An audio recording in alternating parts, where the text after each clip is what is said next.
Summer's almost here, and I don't know about you guys, but I would much rather be planning vacations and figuring out where I'm going to eat and what I'm going to do than stressing over whether I can actually afford any of it. So lately, I've been trying to get way more organized with my finances so I can actually enjoy the summer without that constant low-key anxiety in the back of my mind. Monarch is the personal finance app that tracks everything: accounts, investments, savings, goals, and spending. Get your first year of Monarch Core for just half off, just $50 with promo code Wife of Crime. One thing that really slapped me in the face was seeing how much random lifestyle spending had quietly crept in over time. Russ has complained about my Amazon usage on the podcast. Monarch laid everything out so clearly for me, and the weekly AI recap catches spending spikes before they even become a bigger problem. It honestly feels like I have a financial advisor in my pocket. So use code Wife of Crime at monarch.com to get your first year of Monarch Core. Half off, just $50. That's 50% off your first year at monarch.com with code Wife of Crime. What did you steal? Secrets. Disclosure Day is Steven Spielberg's best film in 20 years. Are they people? No. Are they human? Oh my God.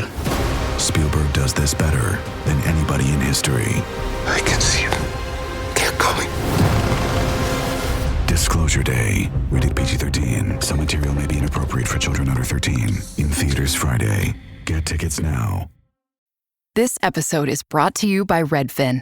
You're listening to a podcast, which means you're probably multitasking.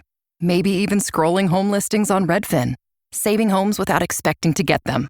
But Redfin isn't just built for endless browsing. It's built to help you find and own a home. With agents who close twice as many deals, when you find the one, you've got a real shot at getting it. Get started at redfin.com. Own the dream. This podcast is an unscripted, unedited conversation about true crime. We take the cases very seriously, but I don't take myself seriously at all, and neither should you.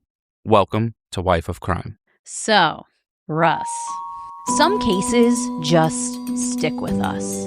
Over the years, we've covered so many survivor stories, cases where people make it through unthinkable situations. Today, we're going to go back and listen to a case that lives rent-free in Russ's head. And we're going to talk about what was going on in our lives when we recorded it. We're opening the crime capsule for the Tiede Family Christmas murders.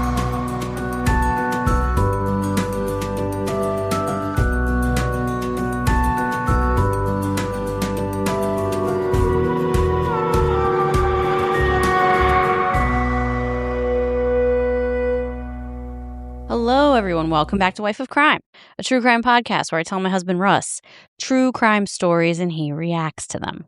What's up, folks? It's your boy Russ, a.k.a. Orange and Blue Skies, a.k.a. Nixon 5, and that's all I'm thinking about. Yeah, this household we're in a time warp. All we're focused on the Knicks and that's it. Yeah, I would like to say, though, I don't condone a lot of the nonsense going on outside. Yeah. A lot of these people are just fools trying to get clips. Yeah, definitely. You know? They're trying to go viral. Yeah. But I do. And they're going to the bookings. They are, for sure. I don't condone any of the violence or anything like that. But what I do love is New York City is a melting pot, and the melting pot is cooking. Okay. There are so many people from all different backgrounds, from all different socioeconomic statuses, from all different religions, colors, everything, together experiencing pure joy about the Knicks, and it's a beautiful thing. You know, the first time I ever heard New York be called a melting pot was from someone that wasn't from New York. So we're just from here. What are you talking about, melting pot? But now that you're outside of New York, you see how New York is full of so many different types of people. And then you move outside of New York and you realize that things in this country are still a little bit segregated in certain places. A lot of strip malls and whack places outside of New York. So the joy that everyone is experiencing is a beautiful thing, and America could learn from it. That's all I got to Yeah, say. I've been happy. Yes. To be honest, I've been so distracted with the Knicks, I haven't even been paying attention to true crime news this week at all. I'm glad you said it that way because that gave me into a segue into a story I wanted to tell. All right, so I saw that there was this hooker, like a high-class hooker who was like, An escort. yeah, but she was an OnlyFans model. She was Okay. a mom of 3 and had a husband who like managed the OnlyFans account and also her meetups for extra money with her client. Oh, so she was like meeting up with people to have sex with them. Yeah, and that's a hooker. Okay. Sex worker. I didn't call it what you want to call it. So she met up with this dude, right? He was 55 years old. He paid her $11,000 for an extreme private fetish session in his home, Okay. which she was also filming for her OnlyFans at the time. And he agreed to that?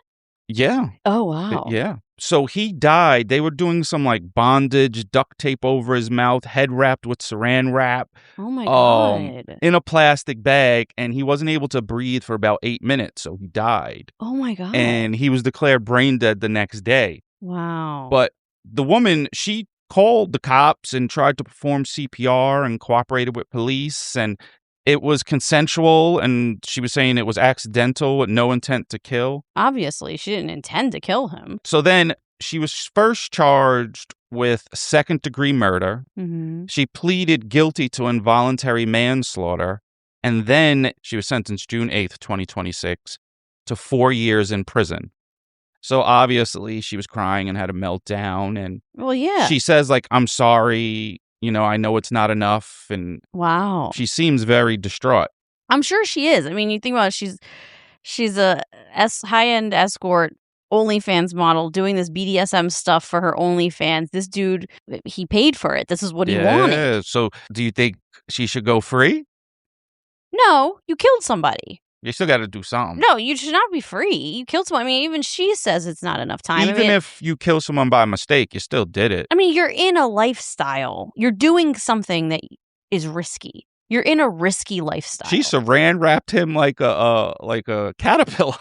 I mean, it's that's crazy. That's a crazy way to go. And if you look it up, you could see what his name is, and everyone knows you went out like that. That's sad. That's actually. terrible. That's a sad way to go, and then have your name be out there. It's a shame his name is out there. Actually. Yeah, like just let him go in peace. Like, yeah. It's really crazy. So when I was working in New York, I was bartending at a restaurant, and I worked with a girl. She was a hostess, and one of her side jobs, she was also like an actress, like we all are actors and dancers and everything.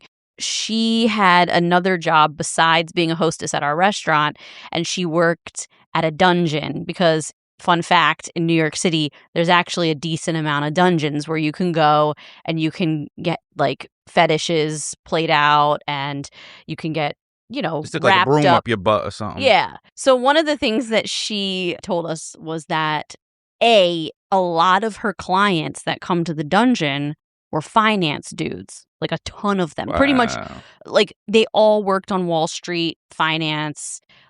In the bar business in New York, we call them suits, and I think it's probably because they have these like really high pressure jobs, and they needed some type of crazy release. I don't know. So people are into this. People are into really kinky stuff. That's true. And if everyone's consenting, who gives a shit? Yeah, like if you're into it, that's what you're into. It's Who your cares? butt. You can put whatever you want in your butt. You can do anything you want, but I don't think she should just walk free. I mean, she did kill him. And no, it wasn't intentional, but you got to pay for a crime when you commit it. Yeah, something happened, but that's crazy. Yeah, that is a crazy story, though. Well, this month on the Patreon, so we decided to do Homicide New York, but now Netflix is dropping all of these #1 Netflix documentaries, crime documentaries. Yeah, so it's like we're trying to do one that looks good, but then we have ADD and we see another one. They're like, "Ooh, that's better." Yeah, so we did that with The Crash. And that was a mistake. And now Netflix just dropped this Michael Jackson documentary. And I actually want to watch the Michael Jackson one, and I didn't start it because I was like, we can do it here. Yeah, so we're going to cover the Michael Jackson documentary. I think it's going to be quite controversial. And it'll be really interesting to see where you and I stand on this, and where our patrons stand on this, and what the documentary shows, because I haven't watched it yet either. So for this month, for Patreon, we're definitely going to be covering the Michael Jackson documentary that just dropped on Netflix. Well, whether or not, no matter how you feel about Michael Jackson, we could all use a feel-good, bring the world together Michael Jackson song right now. True. I mean, Michael Jackson had some bangers, like Come Together, Man in the Mirror. Yeah. I just said it like you, Man in the Mirror. That's Yeah, how 'cause you say it. You always say mirror, like Man it's in the Mirror. MEEER. Man in the Mirror, but I said it like you, Man Mirror. in the Mirror. And that's all well and good. Don't get me wrong. Used to love Michael, like was crazy about him. However, if he did sexually assault children, then you're done, bro. Yeah, he may be done, but I still would listen to the music. See, that's something we're going to have to discuss. Yeah, we are. I guess we'll Save that for Patreon, because that is something that I think a lot of people struggle with. Yeah, I mean, we're all watching movies from people that did shit. Like, it just goes, you would never consume any media at all. Yeah, it goes deep. So we'll talk about that on the Patreon. But for now, you have the patron shout-outs. All right, folks. So join Patreon if you don't like commercials and you like extra episodes and stuff. These are the people that joined this week. It is Natalie, Kristen, Jennifer, Heather, Bella, Colleen, Malpow, Gabby, Emily, Stephanie, Mabel, Kate, Tony, Madison, a.k.a. Square Garden, Caitlin, Corey, Susan, Steph, Crisscross, Rachel, Gabby. Oh, and that's it. So cheers to you guys. Cheers to you guys. Thank you so much for joining, everybody. We love you all so much. And do you have a review of the week, by the way? Yeah, I did the one last week. Yeah, I got a review of the week. Okay. Hold on. This week's review of the week comes from Jen Like Whoa. Random thought, 5 stars. As I sit here at my vanity naked, not ashamed of my fupa, I wondered to myself, what if Russ and Jess get divorced? Who will get custody of us? That's a good one. That is a good one. Hey, I know a lot of guys that love a fupa. Don't you worry, girl. Well, A, we're never going to get divorced. No. B, if we did get divorced, they'd probably stay with you because I'd be a deadbeat dad. You would. They'd probably never see me again except for like some ridiculous stuff on Instagram. They'd watch your unhinged Instagram stories that you post. Yeah, they'd still see like the inner weirdness of my mind by the stuff I post. But you'd be a deadbeat podcast dad? Oh, what would I even do? I don't know.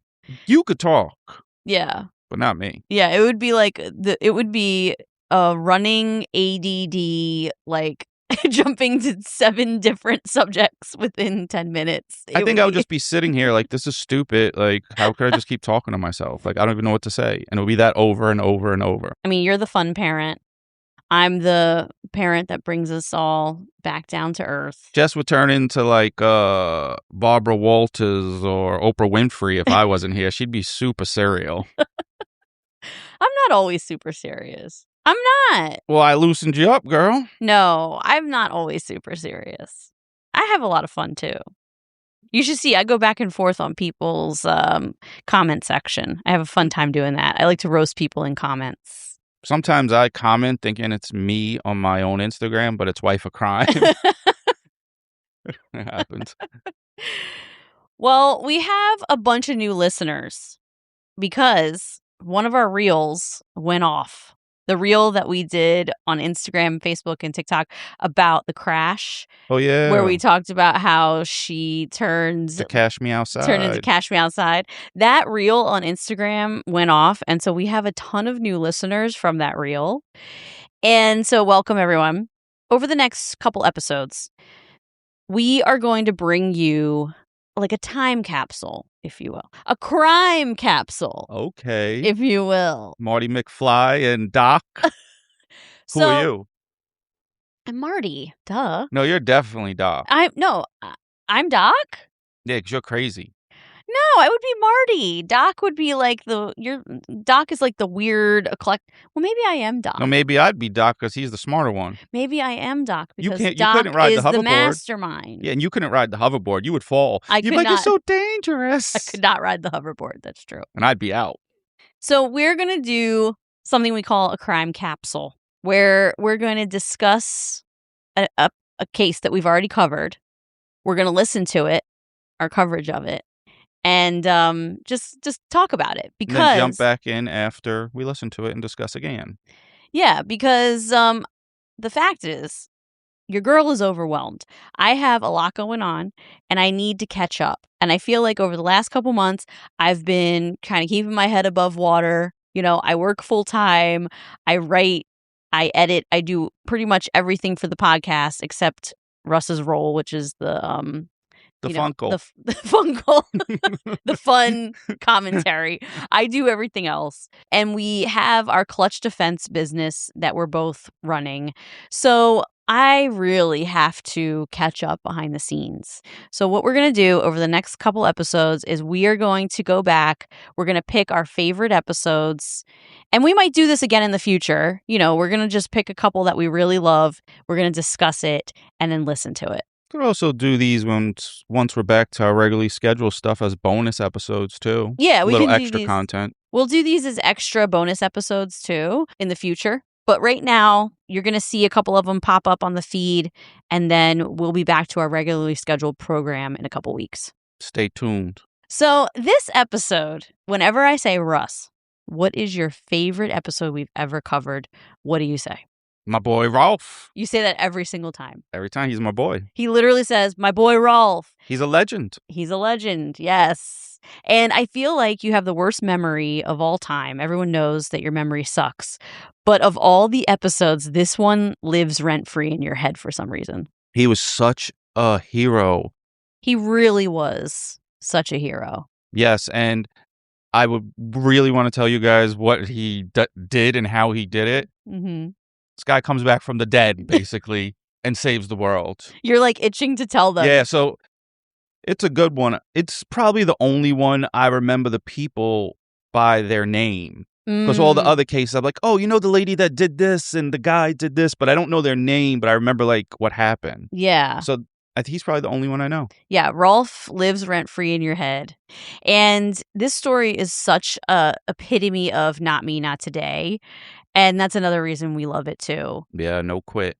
So what was going on at this time when we recorded this, okay, was we had taken a 6-month break. And we actually were talking about not returning to the podcast at all. We were about to quit the podcast altogether because this is right in the middle of the pandemic. I was working in the ER.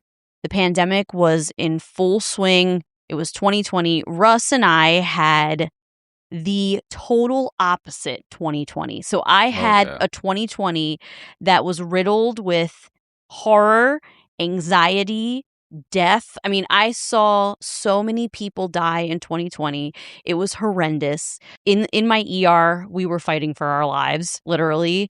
And we had multiple people that I worked with that were super sick. We had an attending that died. We had 2 other attendings that I worked with who ended up in the ICU on ventilators. My hospital ran out of ventilators. It was insane. And then I was coming home every day scared to death that I was going to bring COVID into my house and Russ or I was going to get it. And so I was living riddled with anxiety. And I'm also trying to keep the podcast going. And it got really dark for me. Russ, on the other hand, I was chilling. had the greatest year of his life. There was no work. No one had to go to work. They were giving me like $1,000 a week. He was making $1,000 a week to stay home. I was just riding my bike every day in the woods. Yes. Like, I'd wake up, go for a little jog. It was so. Yeah. No one was outside, which was even better. Yeah. Our 2020s were so different. One of the best years of my life. It really was one of the best years of your life. You loved it. I mean, Yeah. You got paid to stay home. But, a lot of people died, and that's sad. Like, I don't want to No, forget of that. course not. I'm just talking about specifically what you personally went through. You didn't know anybody that passed away. You weren't No. seeing any of the death. No. So me and you had very different years of 2020. But that's the year that I was like, I can't do this anymore. I'm going through way too much emotionally. So we decided to stop. And we just kind of abruptly stopped. And then a lot of our listeners were like, what the hell is going on? Like, at this point, I think we had just started the podcast in 2019. So we had about 40, 45 episodes. Oh. We didn't have a huge library of episodes. We were just building like a community at this point. Yeah. And I just decided I couldn't handle it. So we stopped. But people kept asking where we were. That's what it was. And then by December, we were like, you know what? We love doing this. We have so much fun doing it. It's something we do together. Yeah. I started feeling better. I started therapy in November. So I was like, okay. Shout out to your therapist who always confirms that I'm right. Yes. Shout out to Emily. She doesn't always confirm you're right. Shut up. She is on the payroll. So I started therapy. So I was like, all right, let's get back to this. So this episode was our return to Wife of Crime. Wife of Crime almost ceased to exist. Now we're here, 7 years later or something? Yeah. Now we're here 6 years later. 6 years. And, well, we've stopped again when I died. Well, we had to stop because you had an accident. Yeah. But, yeah, we kept going. We said, not me, not today, later on. But this episode was the perfect story to come back with. We came back at Christmas time. And it was the perfect episode to come back with. And it's one that lives rent-free in your head. I don't know. This episode gives you all the feels. At this time, we had our old mics. We would record at our kitchen table in our condo in the Bronx. We used to have to unplug our refrigerator. Do you remember that? Yeah. Because it made a loud buzzing noise and our mics would pick it up. So we would unplug our refrigerator and turn off our ACs. So sometimes we'd be sweating. Yeah. Telling the stories. But that's just kind of what was going on at this time. So without further ado, here is Not Me, Not Today, the Tiede Family Christmas Murders.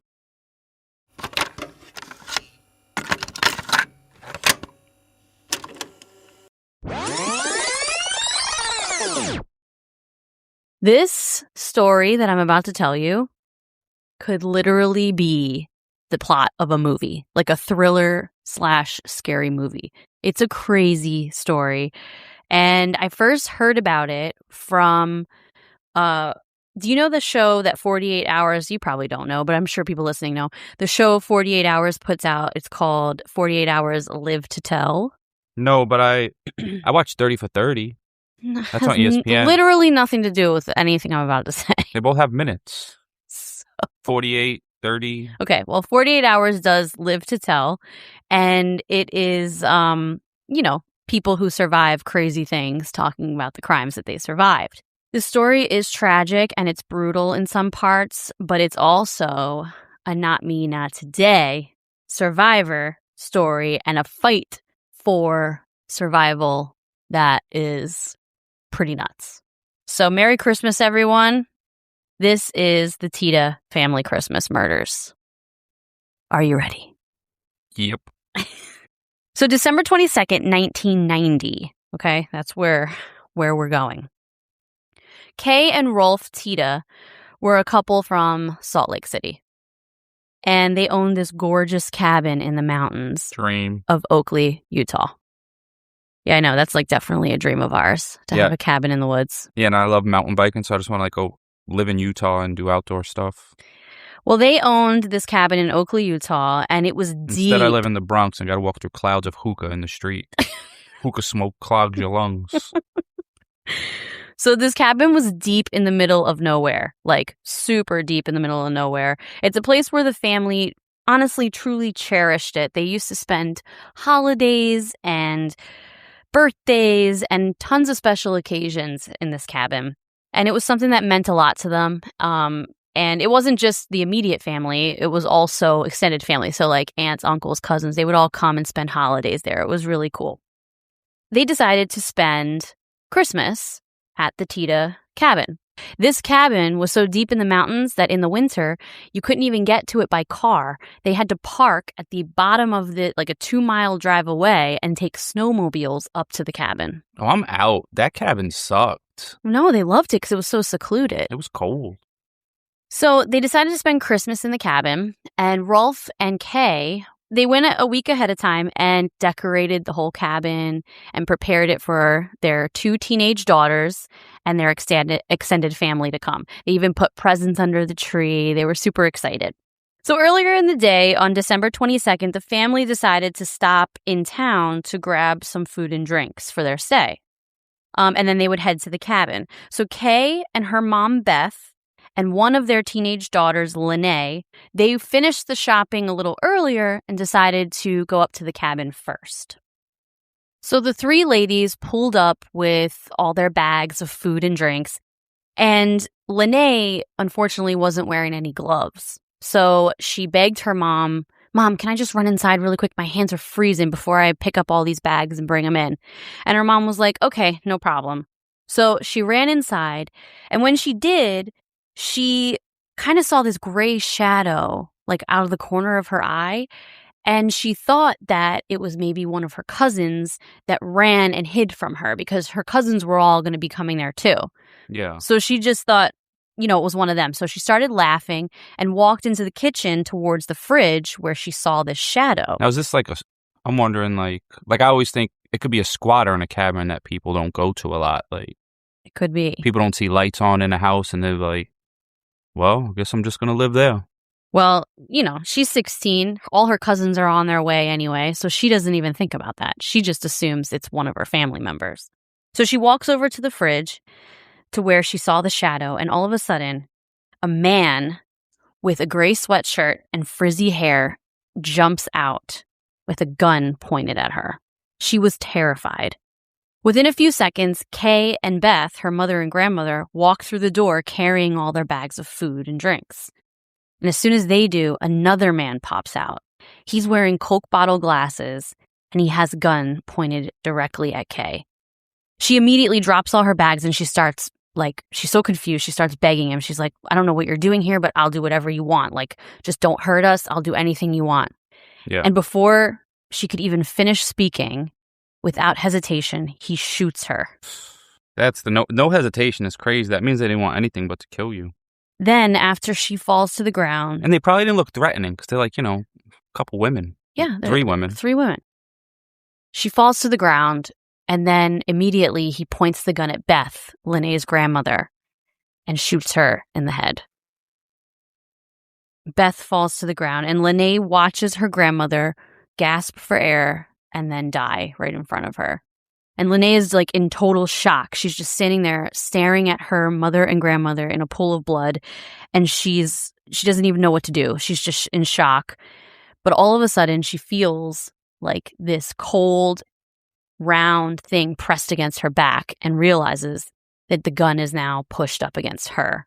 She also realizes in that moment that her dad and sister are on the way to the cabin right behind them.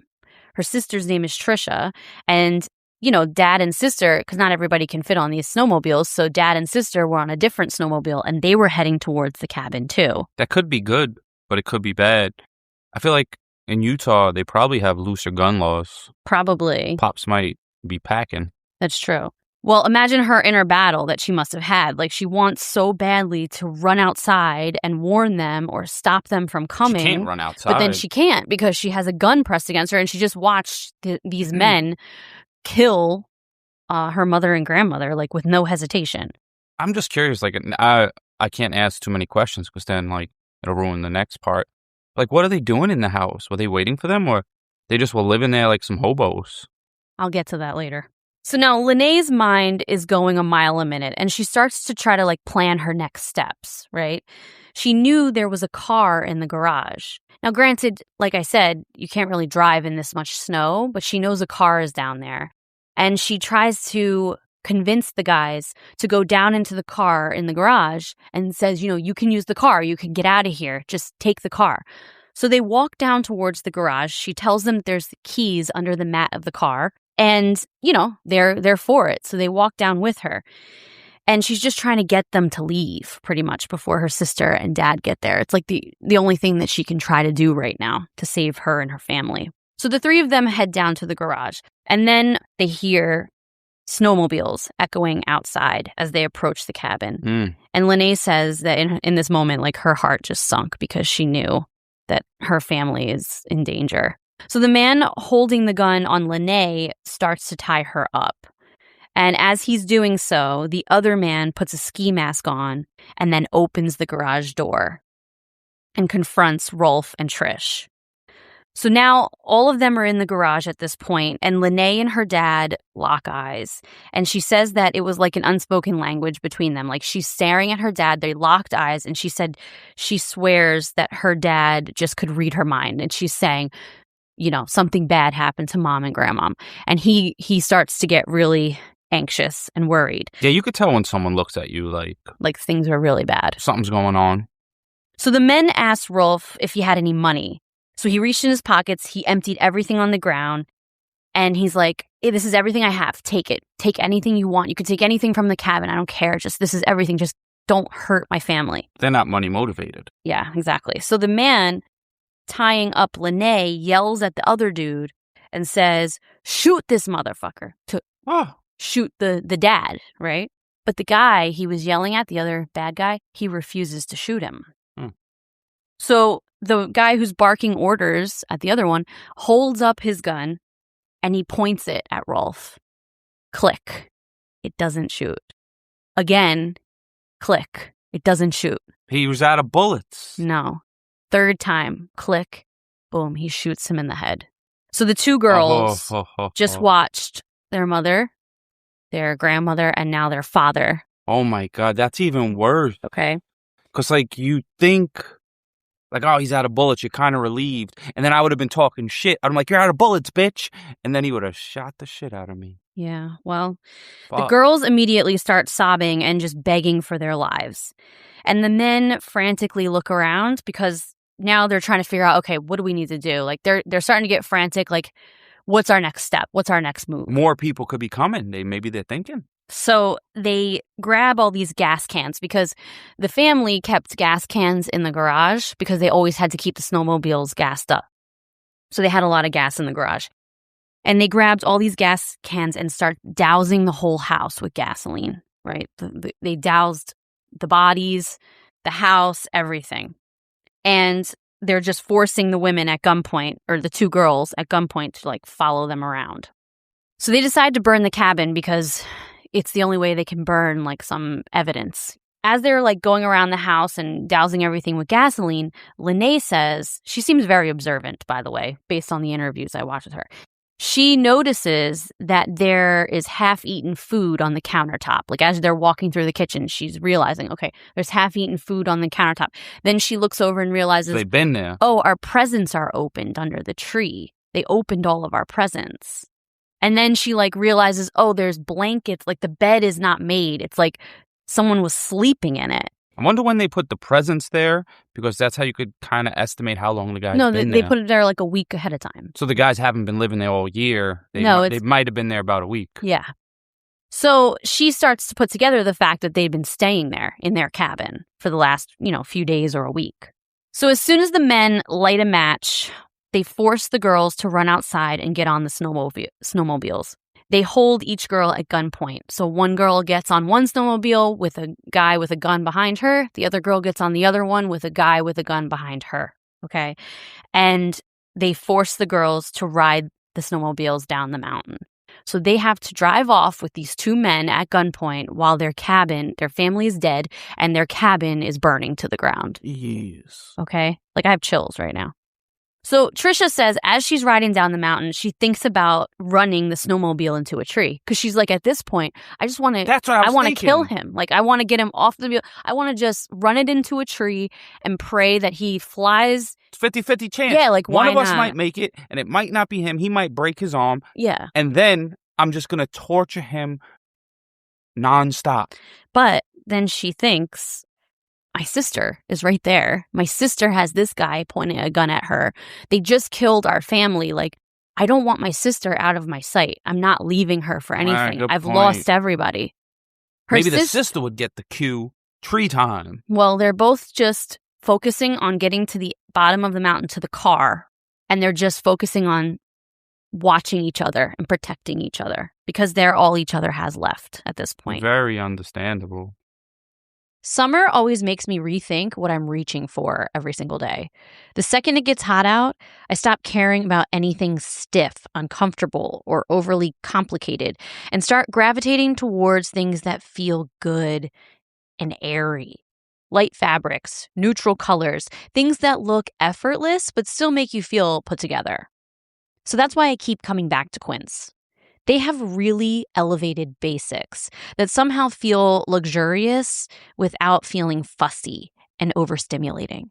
I'm also really picky about denim because I hate when jeans feel tight and stiff and uncomfortable in the summer. But these are actually soft and easy to wear.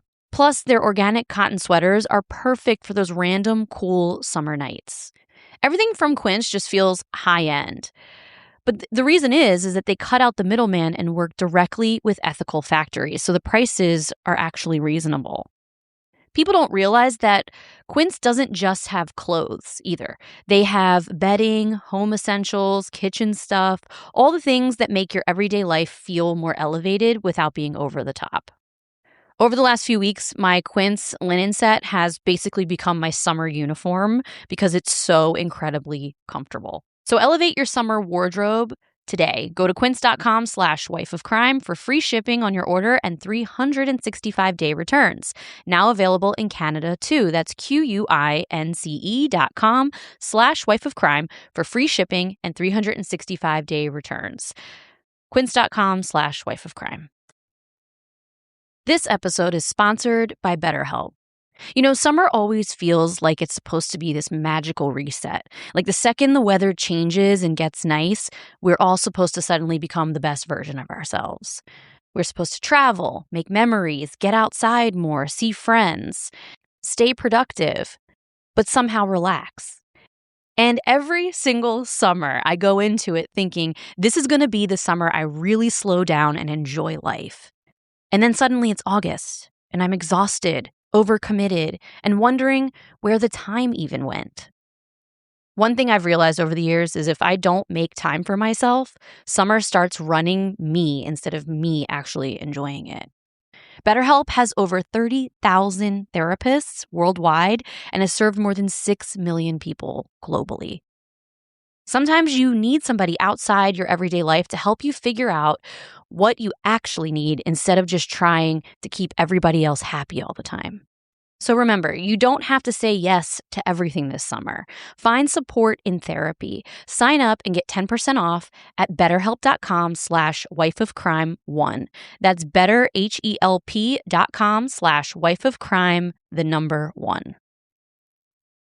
So they get about 2 miles down the mountain when all of a sudden, in a distance, they see a familiar face. Their Uncle Randy. He just got out of his car because he just parked his car to hop on a snowmobile and head up to the cabin. So Uncle Randy got out of his car and he notices these 2 snowmobiles coming down the mountain and he sees, those are blonde-headed girls. Those are my nieces. And so he starts waving at them. But they stare right past him. They don't acknowledge him. They don't look in his direction. Neither one of them. These girls are smart, they're from the Bronx. They're smart and they have a connection with each other. They're following each other's cues, you know? He finds this super weird. He's like, what are they doing with 2 random guys on the back of the snowmobiles? Do they bring their boyfriends? What is happening, right? And he finds it weird, but then when he... we don't do boyfriends at 16. Well, then when they ride past him and they don't acknowledge him, then he knows, okay, something's going on. They wouldn't do that to me. Those are my nieces. I'm so close to them. They wouldn't ignore me like this. So he realizes, there's a problem. But they just completely ignored him because both of them said, in that moment, they were thinking, if I acknowledge him, they're going to kill him. Yep. They pulled up to the family car, which is a little ways down and across the street from Uncle Randy. But they still ignore him. They get off the snowmobiles. They get into the car. One of the guys has the gun on him, but the other guy puts his gun in the trunk of the car. And he says to... Dash a chance. He says to Trisha, he shows her a knife in his pocket, and he says, I'm just as good with a knife than I am with a gun, so don't try anything. And the young little girl. And she got scared, strong. of course. They pull off, and they end up driving past their Uncle Randy. And one of the girls, I think it was Lene, said that she like corner of her eye stared at him. Like it wasn't like full-blown stare, but it was like corner of the eye stare at him from across the street just to try to give him a signal like shit is going on, something is wrong. And they drive off. And he's just standing there kind of like weirded out. But then all of a sudden, he hears a noise from the distance. I have chills again. He sees another snowmobile coming down the mountain. Oh, someone that had been shot's coming down the mountain. And he realizes his brother, Rolf, is flying down the mountain, going after his daughters. Oh, get him, Rolf. So Rolf comes down the mountain. He is covered in blood. He has no coat on. His eyes are swollen shut. In my mind, he doesn't even have a shirt on. He's out there like, let's get him. His eyes are swollen shut because he was shot in the head, mind you. And he is burnt on his body. His body has multiple burns all over him. Yo, Rolf's the man. He drives up to Randy and he says, I've been shot. Kay and Beth are dead and the girls have been kidnapped. You have to help me. Shot in the head, burnt, and talking and everything. Yeah. Shirt And was coming literally down the blind mountain. because his eyes are swollen shut. Wow. So the two men jump into Randy's truck. Rolf lays in the back seat because he's just like, he's lost so much blood at this point. I don't even know how he's alive, to be honest with you. So they start chasing the men. He didn't want to die. Not me, not today. Yeah, there you go. So they start chasing the men in Randy's truck. And Randy has a cell phone. And so he keeps trying to call 911, but they're in the middle of the mountains and this is 1990. Like, there's no service, no cell service. But he keeps calling 911 over and over and over, and it's just not going through. But he's like following the car. He's speeding down the mountain to try to catch up to the car. So he finally connects to 911 and he says his nieces have been kidnapped and he tells the dispatcher which road they just turned down. But as he's about to say, I need a life flight helicopter for my boom, cuts off. The phone, the service cuts off. Can you hear me now? So That's terrible. He's in the middle of his sentence talking about how his brother needs a helicopter to get to the hospital and it cuts off. There's a gas station about a mile away, so he speeds to the gas station, pulls in. The cops at this point know what street the bad people are on. So he pulls in, he gets on the payphone, calls 911 back and says, I need a helicopter for my brother. He's in critical condition. Like he lost a lot of blood. He really needs to go to the hospital. I was scared when you said the phone cut off that meant the brother was dead. Like, oh, he stopped talking. I was a little relieved. I'm all about Rolf. Yeah, Rolf is the bomb. Yo, T-shirts, vote for Rolf. Right? Vote for Rolf. Now, meanwhile, in the car, the girls see another car pass them, do a quick U-turn, come back, and start following them. And now they get into a high-speed chase, okay? In the snow. Well, now they're on a street, so I don't know how snowy it is. But it's snowing, you. Yeah, in snow. So they're on this high-speed chase. One of the girls notices the speedometer. They're going over 100 miles per hour. The girls are just like Probably scared a windy to road, death. snowy with trees. Yeah, and they're being followed by this, what I'm assuming is a cop car, maybe an undercover cop car or whatever, but they're chasing them down the street. Now they got hope. Suddenly, the car that the girls are in flies off a 40-foot embankment. I knew this was coming. Whoosh, flies off this cliff, almost rolls upside down. Poof. Okay. Wow. The girls are like super disoriented because the car My almost mind's rolled. going nuts right now. I'm seeing this all in my head, like Paul Walker's driving, little Bow Wow's drifting around the corner. Like, it's crazy. All of a sudden, the girls look up to the top of, up the embankment to the street, and they see multiple people with guns drawn, pistols, rifles drawn on the car. Mm. And they're like, okay, they got us. Like, they got them. Yeah. I guess they didn't realize that these were hostages. The girls were hostages. So they shot them. They didn't shoot them. But at first, they were yelling for everybody to get out of the car and get down on the ground, get out of the car, get down on the ground. And the girls are just scared because, they're trying to say, like, we're hostages. So finally, they realize the girls were taken. They were kidnapped and they were victims.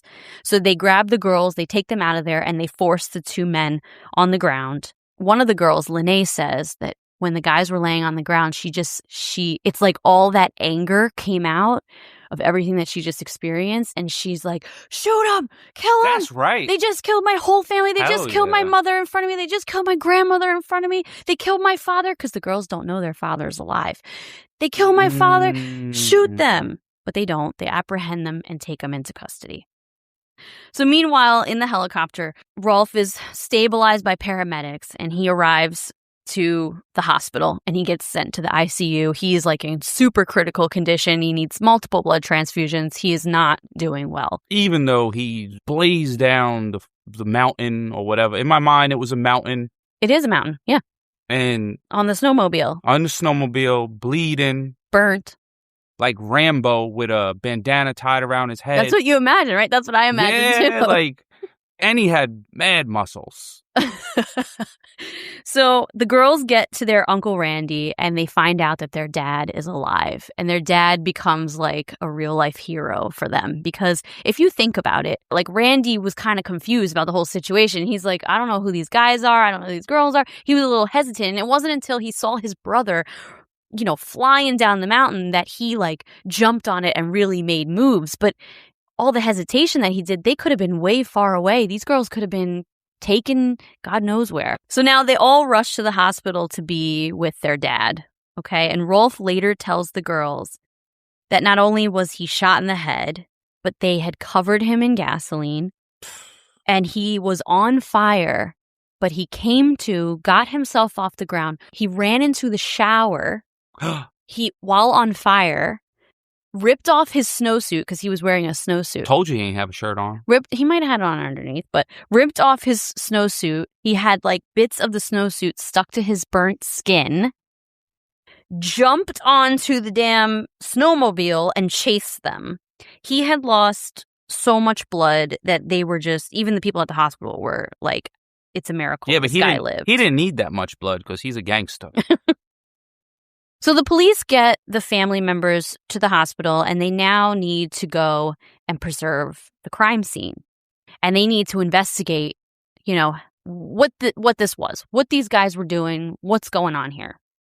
When they get to the cabin, they start like going through. Yeah, this story's mad good. Yeah, I know. They start going through all the evidence that, at the scene. They start walking the scene, figuring out like what their steps were, trying to figure out a motive of what's going on. And then they see a video camera with a tape inside. So they grab this tape. They're like, all right, let's see what's on this tape. And they're pretty shocked at what they see. So the men's names were Von Taylor and Edward Deli. And a little bit of history about them is they met in a halfway house after being released from prison a few months earlier. Oh, yeah, no way is this your first crime. If you're just like in a house that you broke into, you're living there, you're opening presents. You're not supposed to open the presents. Yeah. And you're shooting people on sight. Well, both the men were not in prison for violent crimes. And actually, neither one of them had a violent criminal history. Yes, but that doesn't mean that they have not committed violent crimes. That means they have not been caught for violent crimes they have committed. That's they probably true. got caught for the bullshit. Yeah, you're right. That's right. So one of them was in prison for arson and the other one was in prison for burglary. Is arson setting fires? Yeah.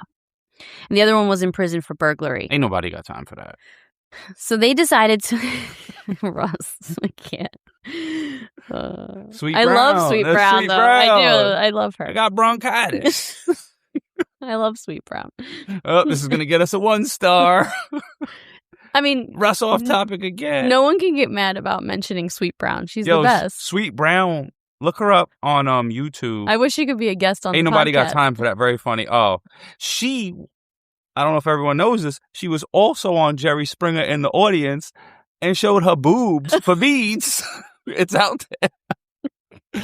When she was in her prime, probably, because when she was on the video, she was a little older. It's funny that you know this. All right, so... Hashtag Russ Facts. Okay, let me go back. So Edward Deli and Von Taylor, they met in a halfway house after being released from prison, right? They were both in prison for nonviolent crimes. One was arson, one was burglary. But I think a lot of people who go to halfway houses choose to go there. Unless I don't think it's court ordered, but I'm not positive about that. Well, I could understand that. It could be court ordered. Because coming out of jail, if you lived on your own and now you don't have nowhere to live, you got to get your next step. It seemed like it could be a good thing. Oh, no, I'm sure it's good for a lot of people, but not good for these two pieces of shit because they met each other and they got a pass to go out for like a job search, to go out looking for jobs, but they decided to not go back to the halfway house and hitchhike up to this mountain where these cabins were. One of the guys had a family member, like a distant family member, who owned one of the cabins at some point. So he knew that these cabins existed.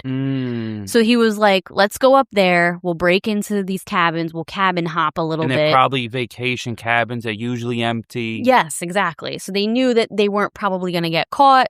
They could live off of whatever's in these cabins until they figured out their next move. No one could resist opening presents. And Well, they even open presents. No, I could. I mean, I'm not a criminal, so but that's just disgusting. Like you're in someone's house, you're just making yourself at home, eating their food, opening their presents. It's just so cold and gross. Nah, I could kind of see that part. Like, I wouldn't do it because, like... Because you're not a piece of shit? No, I'm not a piece of shit. I'll pay rent and, like, get a job and stuff, even though you don't want to. But, like... You know, if you're like Tom Sawyer and Huckleberry Finn or something, you're just like hopping from cabin to cabin with your knapsack and eating people's food in their house that they don't even go to. Yeah. And you look at it as probably like stealing from the rich because they have their second homes. And, you know, if you think people are rich if they have a second home. I don't know. I hate them. They killed a mother and a grandmother. Oh, no. How do you just shoot a poor grandmother? And a mother in front of her daughter. No, they're obviously terrible people, and they deserve all the smoke. The night before, on the 21st, the two scumbags filmed themselves on camera making jokes about being in the house, opening all the presents, and then they talk about what they're going to do when the family gets home. They start joking and laughing about it on camera. Wow. So they had planned on waiting for the family to get home so they could kill them, take their vehicles, and escape. I'll post the video, because they have the video. You can watch it on YouTube of these two idiots. I'll post it on wifeofcrime.com. I don't know if it's the whole video, but it's on YouTube. Wow, so that's actually out there? Yeah, I'll post it. You can watch it. They're just sitting there like, going through the presents. The two men were charged and awaited trial. In addition to the murders, they were charged with like 8 to 10 other felonies. Yeah. Like, they shouldn't be on the earth. And I'm not pro death penalty. I'm not against it. I don't know. But I know these dudes shouldn't be on the earth. Like, if you're just going to shoot the grandma and mom, and they contribute nothing. And the father in front of their children. Burn people. Yeah. They deserve horrible things. Well, you're going to be very interested in what ends up happening. Oh, get them. So the two men did not receive the same conviction. They were charged separately, and they were convicted very differently. 5 months after the crime, Von Taylor pleaded guilty to capital murder, and the state dropped all the other charges because he pleaded guilty to 2 counts of capital murder. And you probably don't get out for capital murder. No, you can be sentenced to death, which he was. He decided to do a jury sentencing, so the jury had to decide, and they sentenced him to the death penalty. Deli, on the other hand, decided to not plead guilty, and he decided to go to a jury trial and do the full trial thing in front of a jury. The 2 girls had to testify in court in front of him. And it's kind of sick, to be honest. When you look at like the court footage, these 2, you know, at the time they were 16, 17 years old.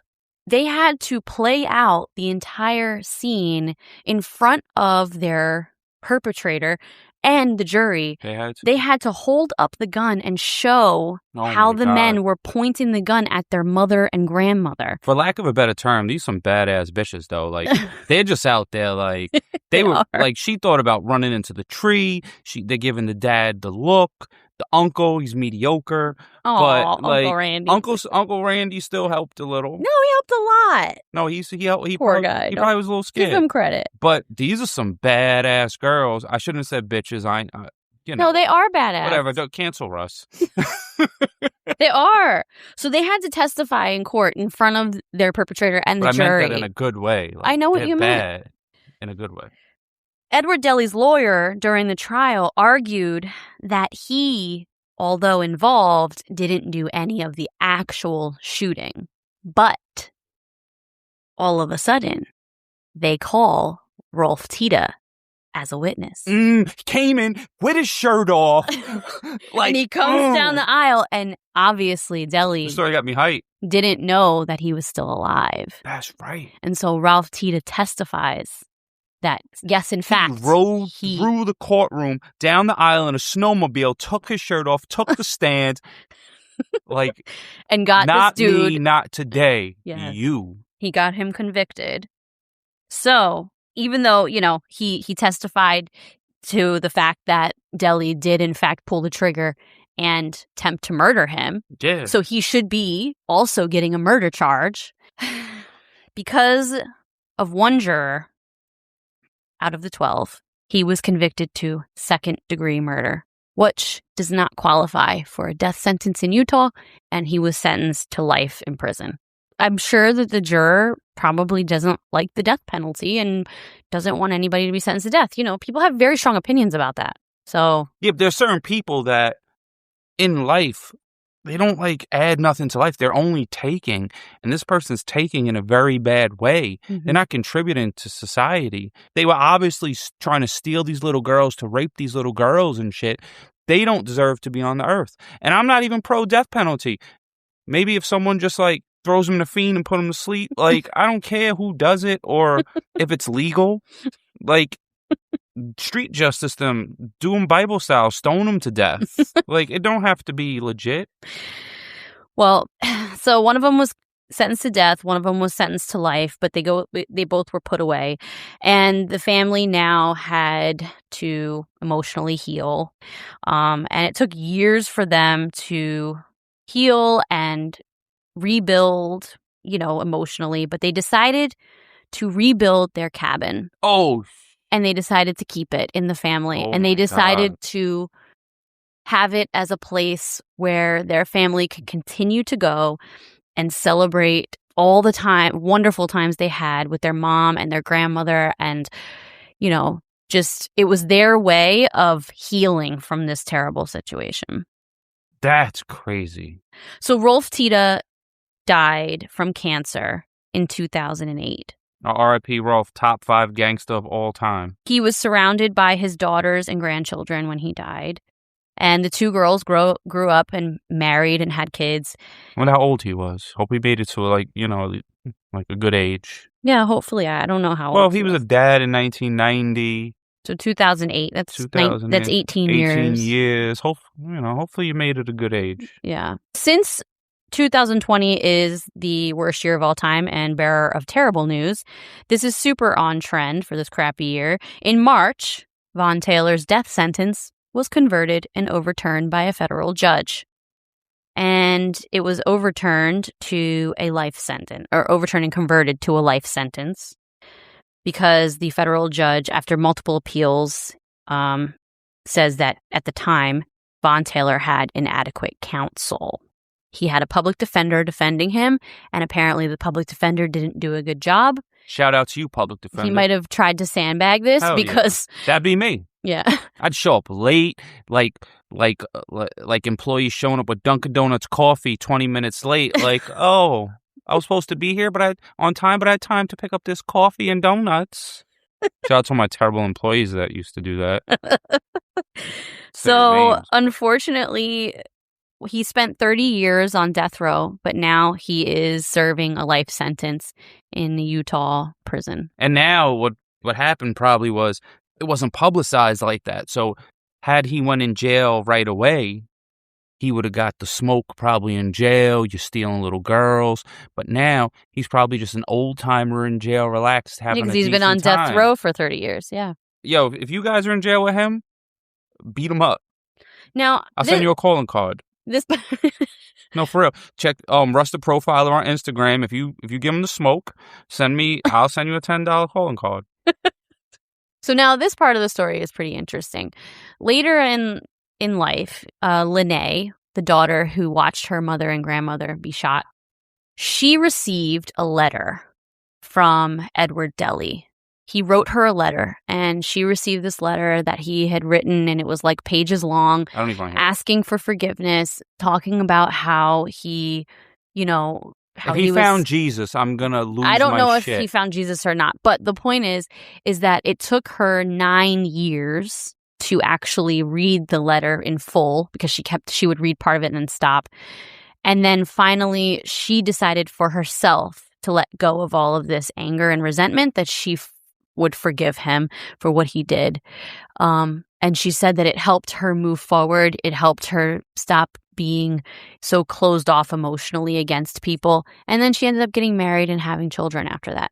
But, everyone heals in different ways. Her sister, on the other hand, was like, no, fuck that. Like, I'm never forgiving either one of them. They ruined my family. Now, I understand letting it go.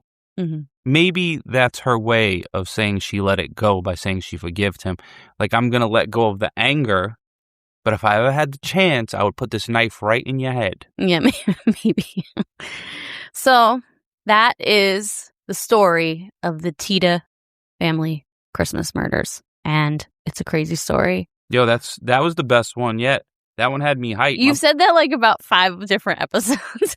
Yeah, well, we had like 40, so we had like 5 that topped the other 5. That one was the best one because I love vengeance and smartness, and my boy Rolf coming down the mountain with his shirt off. This dude probably, he probably looked like Freddy Krueger and Rambo combined. He had his shirt off, and he was bulging, and his veins were popping out. He's like, I'm saving my daughters.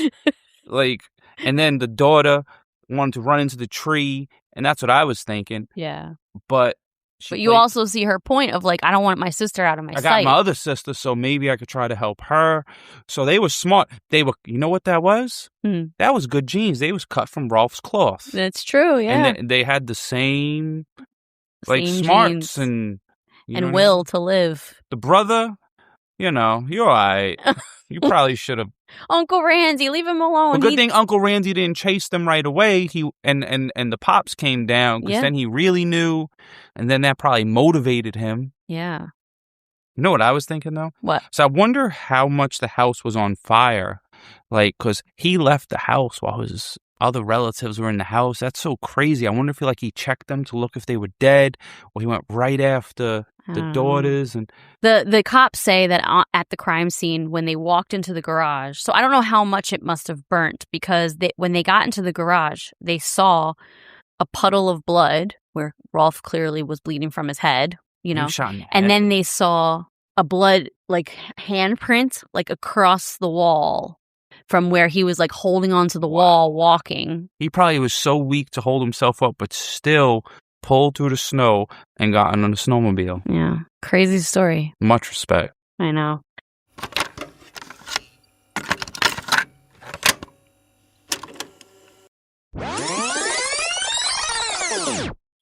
That story gets me so hype. Yo, coming down the hill with the jet ski. Jet ski. I mean, not the jet ski. The snowmobile. I was thinking a snow jet ski. That's what my brain went to. With flame shooting out the tailpipes. I don't know if those have them, but his did. He had a headband on, he had muscles. You could just see it. Yeah. He spit the bullet out. Rolf is the man. Yeah. R.I.P. Long live the legend Rolf. Yes. R.I.P. to Rolf. He ended up, like I told you in the story, he died 18 years later of cancer, surrounded by his family. But at least he was able to be with his daughters. And it's so sad that he lost his wife and his mother-in-law. But yeah, Rolf is the man. Yeah. Seriously. It's such an inspiring story. Another thing that was interesting is that this was the first time you ever talked about Sweet Brown. Oh, my girl. This was our first Sweet Brown mention. Ain't nobody got time for that. And you talked about her getting the Jerry beads. Yeah, she showed her titties. And then you hear you oh, why is he saying this? Now you've just given in. Yeah, that was our first Sweet Brown mention. You were a bit cringed about it. Yeah, there were many times back then that you would you make me cringe. But I was doing it for entertainment for myself because I didn't really think anyone was listening. Yeah. Well, at the time we had way less listeners. Well, there were still thousands of people listening. There was. Yeah, there was. Yeah, this case was so good. And it shows how resilient you can be. I mean, this dude was fighting to get to his daughters, and He came back from the dead. he literally He was did. like, I feel like he sat up like the Undertaker. You ever watch wrestling? Yeah. He just sat up like he woke up from the dead. Time to go. Yeah, such a crazy story. Do you know what your story's going to be next week? Oh, I already know. Or are you trying to figure it out? No, so this isn't my favorite case. So, like, it's really hard for me because this one is by far your favorite. Yeah. So far, I feel like.